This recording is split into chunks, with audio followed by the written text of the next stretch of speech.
hoy la Cámara de Diputados va a votar el informe emitido por la Comisión Mixta sobre el cuarto retiro de los fondos previsionales. El futuro de la iniciativa es incierto porque no es seguro que se cuente con los respaldos suficientes y necesarios. Vamos a conversar del tema junto al senador de la Democracia Cristiana, Francisco Buenchumilla. Gracias por el contacto, senador. Buenos días. ¿Qué tal? Buenos días. Senador, bueno, el panorama parece difícil para que avance este proyecto. Según nos contaban desde el Congreso, hay varias ausencias en la Cámara de Diputados y probablemente no se alcance el quórum. ¿Cómo lo ve usted y cómo analiza las posibilidades que tiene el proyecto en este caso? Esto tiene un cierto precedente, porque recordemos que en el segundo trámite este proyecto fue rechazado por el Senado y por eso dio lugar a una comisión mixta. Entonces, las características de este cuarto retiro es que hay un rechazo primero por el Senado, se logra conformar una comisión mixta y el propósito de la comisión mixta es buscar un acuerdo entre las diferencias que hubo de la Cámara y del Senado. Ese fue el escenario con que entramos a trabajar la comisión mixta. Y entonces los senadores le señalamos a los diputados, mire, aquí hay muchos senadores y senadoras que no están disponibles para cambiar su voto si es que esto no sufre una modificación en la comisión mixta. Por lo tanto, hay que trabajar en esas modificaciones para buscar un acuerdo que hagan viable este proyecto de ley. Y eso fue, el resultado de esta comisión mixta fue ese cuadro de posibilidades que nosotros le señalamos a los diputados y por lo tanto ellos tuvieron la iniciativa para poder buscar esa posibilidad de viabilidad del cuarto retiro. Y a su parecer, senador, ¿cómo quedó este proyecto? Porque muchos decían que había sido un mal proyecto, que la comisión mixta iba a ser difícil modificarlo y es así que las indicaciones o modificaciones que se le intentaba hacer no fueron fáciles, había muchas diferencias al interior. Lo que sucede es que el núcleo central, diría yo, del rechazo de este proyecto en el Senado fue el tema de las rentas vitalicias. Eso se le hizo presente a los diputados. Yo personalmente pienso que hubo una cierta rigidez en las posiciones de los diputados, pero nosotros los senadores no quisimos que se nos dijera que estábamos nosotros colocando trabas. Al revés, los miembros de la Comisión de Constitución del Senado fuimos muy claros en decirle que estábamos disponibles para las modificaciones que ellos plantearan en vista de posibilitar ese acuerdo. Los diputados plantearon esas modificaciones y nosotros se las aprobamos. Y por lo tanto, bueno, hoy día la Cámara tiene que asumir esa responsabilidad. No estoy seguro, tengo muchas dudas de que si eso pasara en la Cámara, en el Senado estuvieran los votos, porque me parece a mí que la solución que se buscó para las rentas vitalicias no es de fácil solución. Ajá. O sea, de todas maneras usted atribuye responsabilidad a los diputados en el escenario. No les atribuyo responsabilidad. Nosotros fuimos claros en el sentido de que ese cuarto retiro necesitaba modificaciones para que pudiera ser viable en el Senado. Pero a su vez, no quisimos nosotros imponer nuestras condiciones, puesto que este proyecto fue impulsado por los diputados, venía de la Cámara de Diputados, está aprobado por la Cámara de Diputados, y fue el Senado el que rechazó en segundo trámite este proyecto. Y en consecuencia correspondía a los diputados flexibilizar su postura para que esto fuera viable. Entonces presentaron una indicación y nosotros entonces aprobamos lo que sugirieron los diputados. ¿Y qué le parece que se haya puesto en urgencia o celeridad a la discusión y a la votación por parte del gobierno, senador? Yo sobre eso tengo una mirada pragmática. Estamos en época de elecciones, el gobierno tiene la iniciativa en materia de urgencia, él sabe que esto trae efectos y réditos electorales. Entonces, bueno, esa forma parte de este tablero de ajedrez en que se mueven los proyectos en la Cámara y en el Senado en vista del escenario electoral que tenemos. Entonces a mí no me llama la atención, tampoco me llama escándalo, son las reglas del juego y el gobierno está haciendo el suyo en función de sus intereses políticos. Entonces, bueno, con esa realidad estamos ligando y eso es lo que viene. Estamos a puertas de una elección presidencial y eso por así decirlo, contamina cualquier discusión que estemos teniendo en estos días. ¿Usted cree que puede ser un golpe para Gabriel Boric, el candidato a Prueba de Dignidad? Eso es bastante discutible porque depende quiénes van a votar a favor o en contra. La gente está pidiendo este cuarto retiro.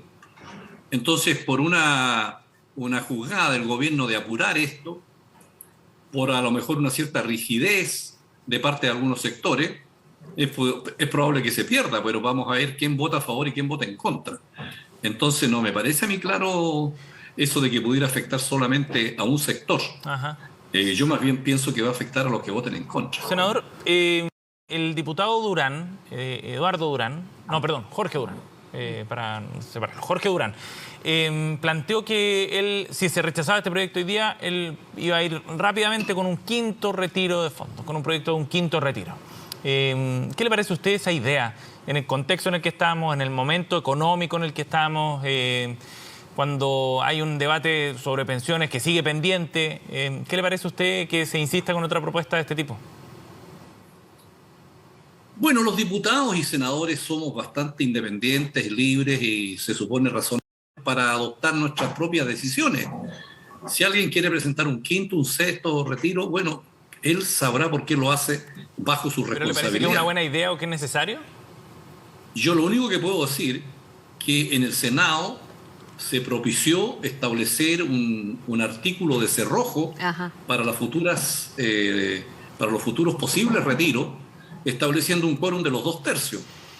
Ese cerrojo fue rechazado porque no nos pareció a nosotros, el resto de los senadores que habíamos ahí, que después de estar lidiando durante años con la Constitución del 80 por el tema de los quórum, fuéramos nosotros ahora los que apareciéramos subiendo el quórum a los 2/3.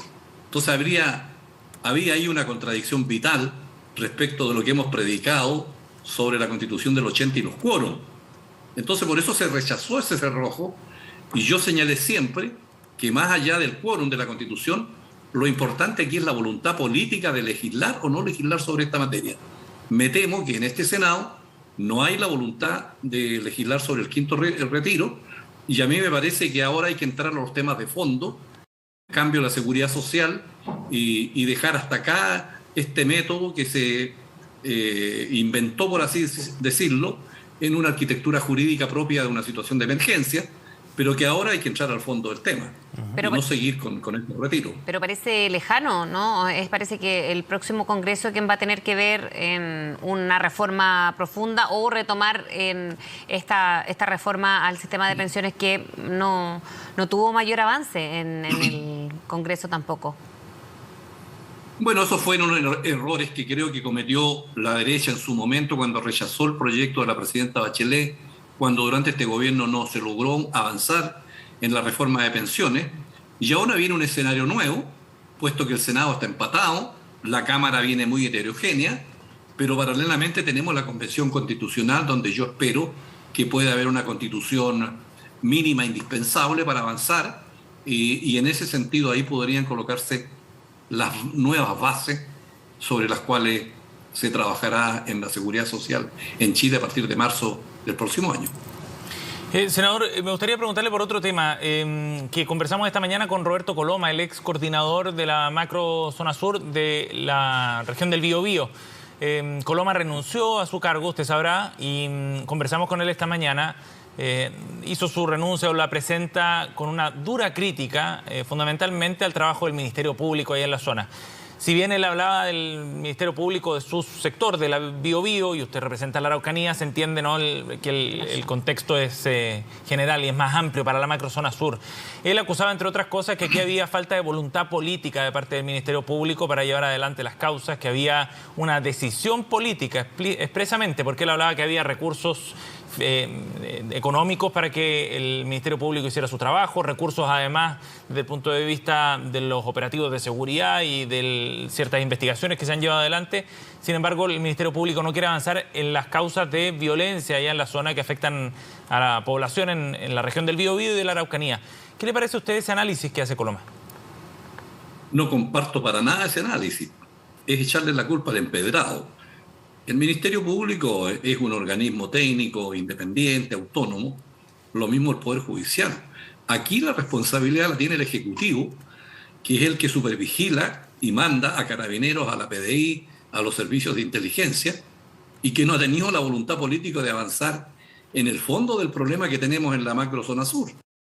Entonces, lo otro son cosas adláteres del funcionamiento de persecución de los delitos, y esa es la tarea del Ministerio Público, perseguir e investigar los delitos.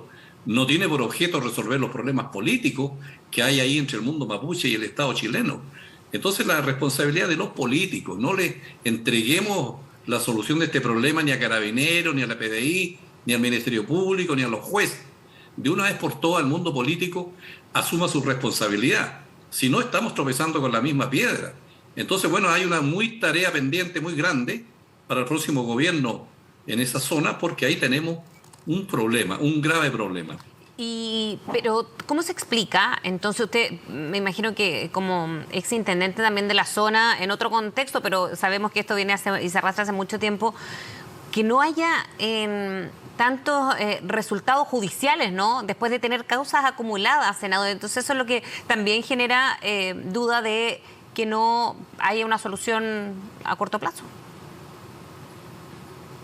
Pero es que eso forma parte de una situación en general de todo el país, donde siempre se están quejando de que no hay resultados. Entonces la gente piensa que los tribunales tienen que meter a todo Chile preso. Entonces, con ese predicamento yo digo, bueno, ¿por qué no subimos todos los delitos a la pena de muerte? Y a todos los metemos presos, y que no exista libertad bajo fianza, ni libertad vigilada. Entonces las cosas no funcionan así.